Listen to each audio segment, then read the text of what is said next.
हमारी हीरोइन वो नीचे गिरी हुई थी। वो सोचती है ये कितना ज्यादा दर्द कर रहा है ना, कितना पेनफुल है। और तब उसने तकलीफ से घास को पकड़ लिया था, लेकिन तभी उसकी तरफ कोई बढ़ रहा था और तब वो था ड्यूक ड्यूक कैसियस, और वो उसको पकड़ लेता है। और तब उसकी आंखें बंद हो रही थी। वो सोचती है फादर, मुझे आपको ये सब कुछ नहीं कहना चाहिए था। लेकिन तभी उसे याद आता है एक बार उसके फादर ने कहा था, मेरी बात सुनो रे, अगर कोई भी तुम्हारे साथ बुरा करे ना तो उसको अपने दिल में ना रखना, ठीक है? क्योंकि अगर तुम अपने दिल में रखोगी ना तो तुम्हारे दिल में गुस्सा भरेगा। बस उसको जाने दो, उसको माफ कर दो। तो वो कहती है लेकिन फादर, अगर लोगों ने मेरे साथ बुरा किया और वो करते रहे तो वो कहता है तो फिर तुम ब्राइटली स्माइल करना, क्योंकि अगर ऐसा किया ना तो तुम्हारा दिल थोड़ा हल्का हो जाएगा।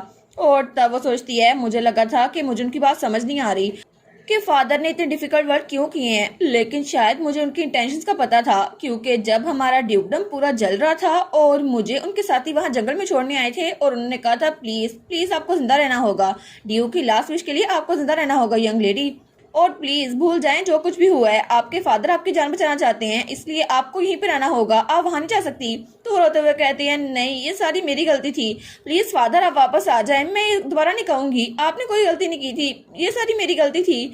लेकिन उसके आंसू वो खत्म ही नहीं हो रहे थे और वो सोचती है अगर सच में मेरी मेमोरीज पहले वापस आ जाती, ये सब कुछ होने से पहले, और मेरे मॉम और डैड उनको मरना ना पड़ता, फिर शायद ये सब कुछ ऐसा ना होता। और तब वो बहुत ज्यादा रो रही थी और वो सोचती है मुझ में बिल्कुल भी कॉन्फिडेंस नहीं है कि मैं किसी के लिए अपने दिल में कोई गुस्सा भर सकूं, क्योंकि मेरे फादर ने उन्होंने हर बार मुझे यही कहा है और मैं किसी के लिए अपने दिल में गुस्सा नहीं रख सकती, चाहे मुझे जिंदा ही क्यों ना रहना हो। और तब वहां से एक बटरफ्लाई उड़ के महल की तरफ जा रही थी और तभी वो एक कमरे में दाखिल होती है और वहां पे हमारी हीरोइन थी जो बेड पे लेटी हुई थी और उसके पास वही लड़का खड़ा था। तो तब वो बेचारी, वो तो अभी बेहोशी की हालत में थी, लेकिन वो कहती है फादर प्लीज मुझे माफ कर दे, प्लीज वापस आ जाए, मैं आपको बगैर नहीं रह सकती। और वो लड़का वो उसी के पास खड़ा हुआ था और वो सोचता है बस इस बार, सिर्फ इस बार मैं इसकी हेल्प कर रहा हूँ। और वो बटरफ्लाई आकर उन फूलों के ऊपर बैठ जाती है जो कि उसने उसके गुलदान में सजा दिए थे। और तब हमें एक हफ्ते बाद का सीन दिखा रहता है और तब वो पानी पी रही थी। वो सोचती है मुझे लगा था मैं मरने वाली हूँ, लेकिन ये तो नाइटमेयर से कम नहीं था, कितना इंटेंस था ना।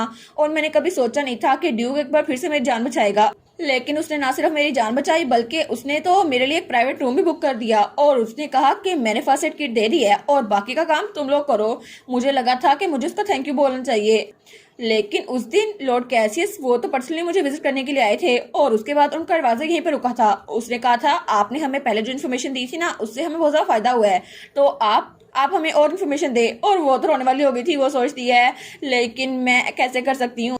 और वो सोचती है जो इन्फॉर्मेशन मैंने उनको दी थी ना वो एक ऐसा सीक्रेट था जो लेट एम्परर और प्रीवियस ड्यूक के मुताबिक हुआ था, जो कि मेरे डैड थे, लेकिन वो सारा कुछ वो तो एम्परर की बिलोंगिंग में कैद था, जिसकी वजह से उनको सीक्रेट मेरी वजह से पता चला। और वो सोचती है नॉर्मली वो जमीन तो एम्परर के पास जानी थी अगर मैं उनको उस डॉक्यूमेंट के बारे में ना बताती, लेकिन उनको डॉक्यूमेंट का पता चल गया और वो जमीन अब वापस से ड्यूक कैसिस के पास चली गई। लेकिन मुझे इनसे बहुत सारे सवाल पूछने हैं। फिर भी वो उनसे कहती है मुझे माफ कीजिएगा, मैंने जो कुछ लिखा था मुझे वही याद है और मेरे फादर ने जो कुछ मुझे बताया था ना मैंने बस वही लिखा था।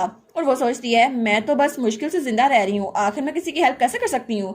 तो तब उठ के जाने लगता है। वो कहता है ठीक है तो मैं चलता हूँ। वो कहती है ठीक है ख्याल रखिएगा। और वो सोचती है मुझसे नहीं होते ये सारे काम, और दोबारा से लेट गई थी। वो सोचती है अगर उसने मेरी जान बचाई भी है फिर भी मैं उसके लिए क्या ही कर सकती हूँ। तो तभी उसकी अच्छी वाली साइड उसके सामने आती है। वो कहती है सच में तुम ऐसे लोगों को अबंडन करने वाली हो, तुम कितनी ज्यादा शेमलेस हो ना, आखिर तुम ऐसी चीज कैसे कर सकती हो। और उसकी अच्छी साइड तो उसके इर्द गिर्द मंडरा रही थी। वो कहती है उन्होंने तुम्हारी जान बचाई है, उनके लिए कुछ तो कर सकती हो ना, काइंडनेस रिपे कर दो। लेकिन वो तो बहुत थक गई थी। वो अपने कान बंद कर लेती है और फिर कहती है बस कर दो और उसको दूर फेंक देती है। वो कहती है मैं पहले ही इस सब में जी जी के थक चुकी हूँ, वैसे भी अच्छे लोगों की तरह जीने का जमाना गुजर चुका है, अगर मेरे डैड अच्छे थे ना तो उनको क्या फायदा हुआ है, आखिर में उनको मरना ही पड़ा है, तो मैंने अच्छे रह के क्या करना है। और मेरी फर्स्ट प्रायोरिटी यही है कि मुझे जिंदा रहना है। और तब उन फूलों को देखती है। वो सोचती है बस मुझे जिंदा रहना है ना, और ये फूल तो वही है जिसकी स्वीट सेंट है और जो पर्पल कलर के हैं। हाँ बिल्कुल यही है वो रपेल फ्लावर। लेकिन आखिर उस लड़के को ये कहाँ से मिले। और तब उसे आता है जिस दिन वो बेहोश हुई थी ना जहर खा के, उस दिन रात को वो आया था, उसने कहा था इसको आराम से खा लो और तुम थोड़ा खुश हो जाओगे। और वो सोचती है मेरी तरफ से उसका बहुत ज्यादा कर्ज निकलता है, लेकिन फिर भी मुझे उस बच्चे से मिलना होगा। और तब वहाँ पे पेपर और पेन पड़ा हुआ था। वो सोचती है मुझे उसको थैंक यू बोलना होगा, लेकिन जब तक उससे मिलूंगी नहीं थैंक यू कैसे बोल सकती हूँ। और तब उसने कुछ लिखा था। वो कहती है अगर मैंने ये लिखा तो वो मुझसे मिलने आ जाएगा है ना। और तब वो बड़ी खुशी से खड़ी होती है। वो कहती है ठीक है तो मुझे जल्दी करना होगा और उसे उस कबर के पास छोड़ना होगा। वो इस लेटर को देखेगा ना तो मेरे पास आ जाएगा और बाद में मैं ड्यूक के साथ खुद ही निपट लूंगी। लेकिन तभी वहां दरवाजा खुलता है और वहां पर प्रिंसेस आती है। वो कहती है तुम उठते रेबलर। तो हमारी रेबी कहती है क्या? तो तब वहां पे प्रिंसेस थी। वो कहती है तुम्हारी बॉडी ठीक तो है ना, क्या तुम ठीक हो? और वो उससे उसका हालचाल पूछने के लिए आई थी। लेकिन हमारी हीरोइन सोचती है क्या आखिर ये प्रिंसेस यहाँ पर क्या कर रही है? मैंने इसकी वजह से जहर खाया था लेकिन अब ये इतनी हंसी खुशी मुझसे मिलने आ रही है। ये प्रिंसेस मुझे अच्छी बंदी नहीं लग रही। तो प्रिंसेस उसके पास आती है और कहती है तुम ठीक तो हो ना, तुम्हें बुखार लग रहा है? वो कहती है गुड मॉर्निंग एलिना प्रिंसेस। लेकिन वो सोचती है आखिर ये प्रिंसेस यहाँ पर कर क्या रही है। तो प्रिंसेस सैड शक्ल बनाती है और कहती है मुझे माफ कर दो, मुझे नहीं पता था कि ये तुम हो रेबलर, और अगर मुझे पता होता तो मैं तुम्हें ऐसे ट्रीट ना करती। तो वो कहती है नहीं ये मेरी जॉब थी। और वो सोचती है मुझे ऐसा क्यों लग रहा है जैसे ये मुझे पहले से जानती है, जैसे ये सब कुछ मेरे साथ जानबूझ के करवा रही है। तब प्रिंस एलिना हमारी हीरोइन का हाथ पकड़ लेती है। वो कहती है क्या तुम मेरी लेडी इन वेटिंग बनोगी? तो हमारी कहती है क्या लेडी इन वेटिंग? और वो तो बहुत ज्यादा शौक हो गई थी। वो कहती है नहीं नहीं मैं रॉयल टेस्टर ही ठीक हूँ। वो कहती है बस कर दो इतने डेंजरस काम करना, तुम्हें मेरी साइड पे रहना चाहिए। और हमारी सोचती है एक टायरेंट प्रिंसेस जिसका फादर बिल्कुल टायरेंट है और किसी को भी मरवा सकता है, आखिर उसके कितनी सारा मेड्स और सर्वेंट्स को मरवा दिया गया है, ये चाहती है मैं उसके साथ रहूं। तो वो कहती है अगर मैं अपने फादर से पूछूंगी ना तो वो कहेंगे ठीक है, तो तुम्हें फिक्र करने की जरूरत नहीं है। वो सोचती है नहीं नहीं मुझे नहीं इसके साथ रहना। तो वो कहती है तुम्हें अभी जवाब नहीं दिया तो मुझे बता दो ना। वो कहती है नहीं नहीं आपकी फिक्र के लिए थैंक यू। और वो दिल में सोचती है प्लीज इसको सीरियसली ना लेना। और उनकी तो टेरिबल कम्युनिकेशन हुई थी। वो सोचती है पहली बार ये मेरे पास डायरेक्ट बात करने के लिए आई है, वो भी इतनी देर तक। तो उसका गार्ड से कहता है प्रिंसेस मुझे माफ कीजिएगा आपको इंटरप्ट करने के लिए, लेकिन जो नाइट्स मॉन्स्टर को मारने के लिए गए थे ना वो वापस आ गए हैं। वो सोचती है ठीक है नाइस टाइमिंग, अब जाओ यहाँ से। तो वो कहती है ठीक है तो मैं वापस चलती हूँ। और फिर वो कहती है बाद में मिलेंगे रेबलर। तो हमारी हीरोइन कहती है जी आप केयरफुल रहिएगा। लेकिन तभी प्रिंस की नजर उन फूलों पे पड़ती है। वो कहती है वाओ कितने प्यारे फ्लावर है ना। तो हमारी हीरोइन सोचती है क्या इसने इन फ्लावर्स को क्यों देख लिया। तो तब उन फ्लावर्स के पास आती है कहती है तुम्हें ये फ्लावर्स कहाँ से मिले। वो कहती है इसको तो मैंने खुद भी किया था। वो कहती है ये तो वंडरफुल है ना, तुम्हें पता है मुझे पर्पल फ्लावर बहुत ज्यादा पसंद है क्योंकि मेरे फादर ने मुझे सबसे पहले पर्पल फ्लावर दिए थे। और तब वो कहती है रेबलर फेलिसिटी क्या ये ठीक होगा कि तुम ये फ्लावर मुझे दे दो। तो हमारी सोचती है क्या ये फ्लावर तो मेरी पॉइजन के खिलाफ इकलौता जरिया था जिसकी वजह से मैं जिंदा रह सकती थी, लेकिन मैं इसको कैसे दे दूं। तो तब अपनी ड्रेस को जोर से पकड़ लेती है। वो हकलाते हुए कहती है जी ऑफ कोर्स। तो तब वो सोचती है आखिर ये सब कुछ ऐसा कैसे हो गया, ये प्रिंसेस आखिर मुझे अकेला क्यों नहीं छोड़ती, एक फ्लावर ही तो था मेरे पास उसको भी नहीं छोड़ा इसने मेरे पास।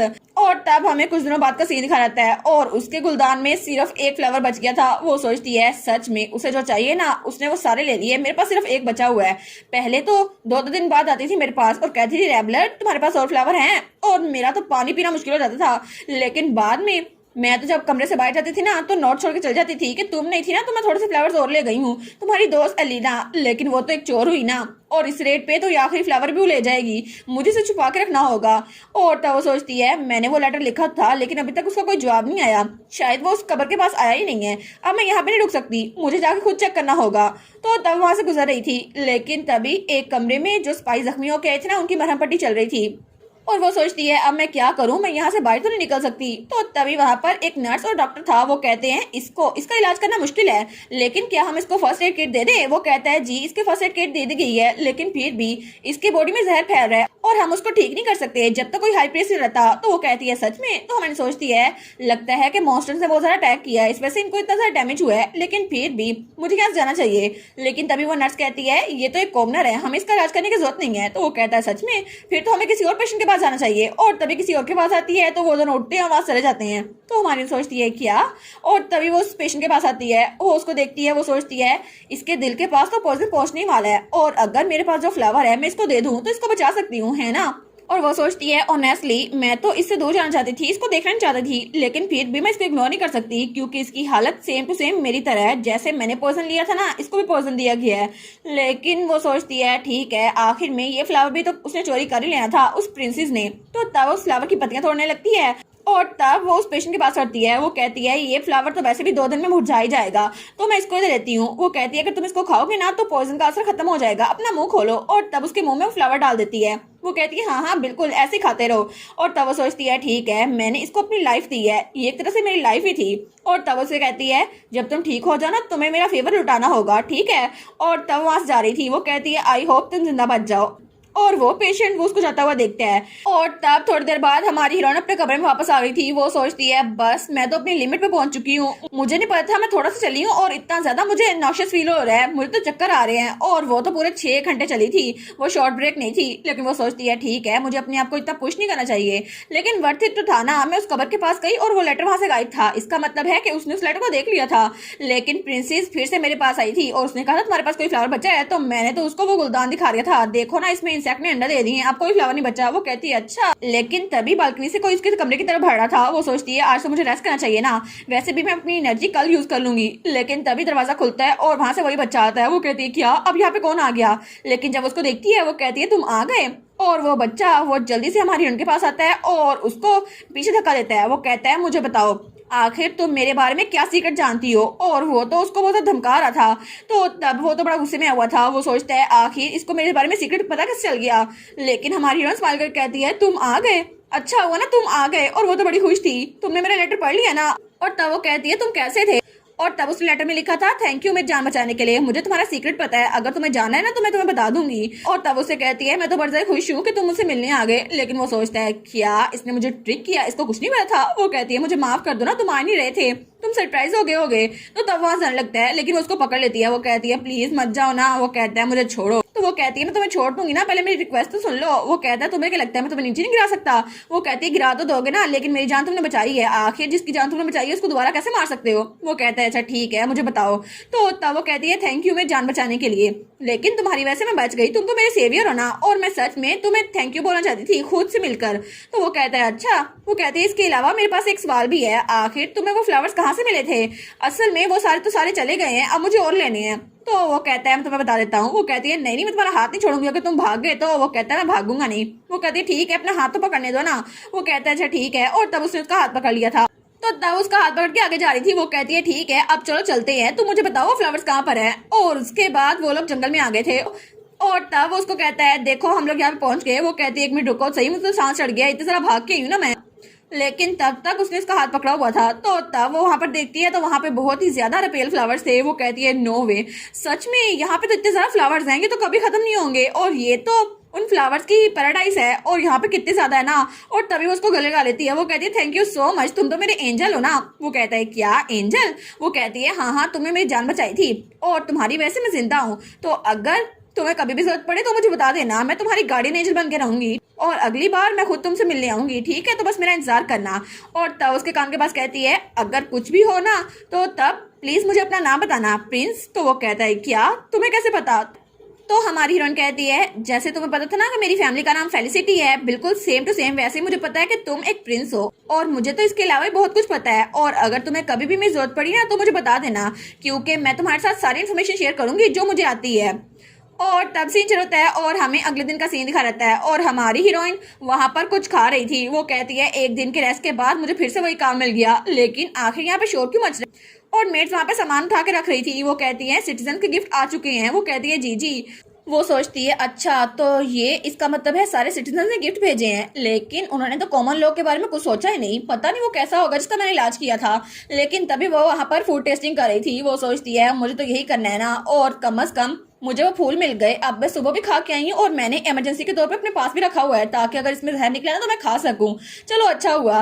लेकिन तभी दरवाजा खुलता है और वहां पे प्रिंस आती है। वो कहती है रेड ब्लड। तो हमारी हीरोइन का तो खाना मुंह में अटक जाता है। वो कहती है फिर से आ गई। तो प्रिंस कहती है तुम फाइनली वापस आ गई। तो हमारी सोचती है आखिर ये प्रिंसेस मेरे पीछे क्यों पड़ी हुई है। तो प्रिंस उसके पास आती है और कहती है तुम ठीक तो हो ना, मुझे बहुत ज्यादा खुशी है कि तुम वापस आ गई। वो कहती है जी प्रिंसेस मैं भी आपसे मिलकर बहुत ज्यादा खुश हूँ। तो तभी मेड आती है। वो कहती है प्रिंसेस जल्दी करें ना अपना खाना खत्म करें और इसके बाद हम गिफ्ट देखेंगे।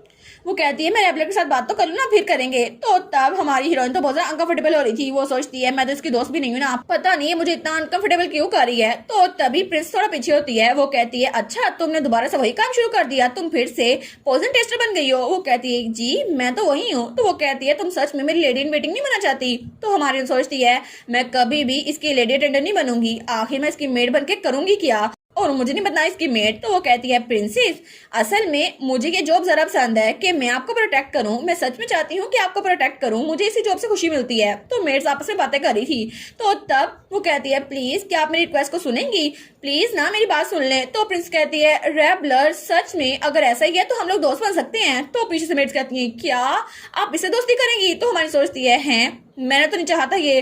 तो तब मेड उसके पास आती है, वो कहती है प्रिंसेस आप ऐसा नहीं कर सकती, उसके डैड ने बगावत की थी, आप उसके साथ दोस्ती नहीं कर सकती। तो वो कहती है तो क्या हुआ, रेबलर ने पहले मेरे लिए पॉइजन खाया था, मैं उसके साथ दोस्ती तो कर सकती हूँ ना। तो हमारी सोचती है मुझे इसके दोस्त नहीं बना था, पता नहीं ऐसा कैसे हो गया। तो मेड कहती है लेकिन तब वो हमारे रेबलर की तरफ देखती है। तो रेबलर वो बेचारी वो तो आंखों से कह रही थी प्लीज मेरी जान बचा लो, इसकी दोस्ती नहीं करनी मुझे। लेकिन वो कहती है ठीक है मैं समझ गई, हिज मैजेस्टी अगर परमिशन दे दे तो आप ऐसा कर सकती हैं। तो हमारी कहती है क्या फिर से ये लड़की मेरे साथ ही रहेगी, ये प्रिंसेस मुझे बिल्कुल भी ठीक नहीं लगती। तो प्रिंसेस उसके साथ जुड़ गई थी, वो कहती है चलो ना हम लोग इकट्ठे रहेंगे। तो हमारी सोचती है आखिर मुझे इस पूरी दुनिया में कितना ज्यादा सफर करना पड़ेगा। लेकिन वो उससे कहती है thank you so much princess, मैं तो बहुत ज्यादा ग्रेटफुल हूँ। और तब उस जंगल के नॉर्दर्न साइड पर एक एंशियंट कैसल था जहां पर वो लड़का बैठा हुआ था जो हमारी हीरोइन से मिला था। और तब वो सोचता है उसने कहा था मैं तुम्हारी गाड़ी नहीं लूंगी और मैं तुमसे खुद मिलने आऊंगी, ठीक है अगर तुम्हें कभी भी मेरी जरूरत पड़े ना तो मैं आ जाऊंगी। लेकिन वो सोचता है उसने कहा था कि वो मुझसे मिलने आएगी और मेरी जान बचाएगी,